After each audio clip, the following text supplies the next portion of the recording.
It was 2 a.m. Ibrahim Traoré was still in his office. Phones were ringing non-stop. The central bank president, economy minister, and several advisors were in an emergency meeting. Terrible news flashed on the screen. French banks halt money transfers to Burkina Faso. IMF suspends loan payments, CFA franc being withdrawn from market. The country's economic collapse could begin within hours. Traoré slammed his fist on the table. This is how they've controlled us for years. Even our money isn't our own. Then he turned to his team and laid out a plan so bold that everyone stared in disbelief. "We can't do this," said the finance minister. "Nobody has ever done it." Traoré smiled. "Then we'll be the first." The tension in the presidential palace's meeting room was palpable.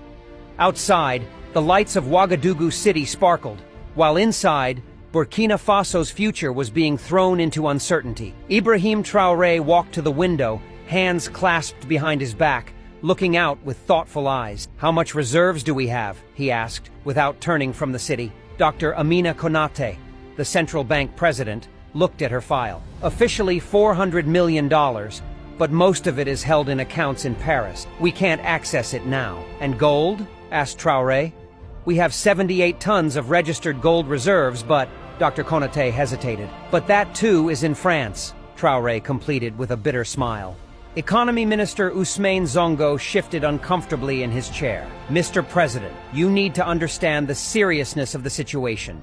You're threatening to leave the West African Economic Union. Rejecting the CFA franc is economic suicide." "Suicide?" Traoré turned, fire in his eye. "Or liberation? Tell me, Sonko, how can we be an independent country when we can't even print our own money?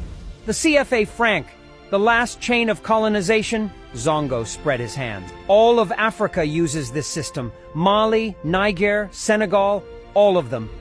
And all of them remain perpetually poor," said Traoré, approaching the table. "Do you know why?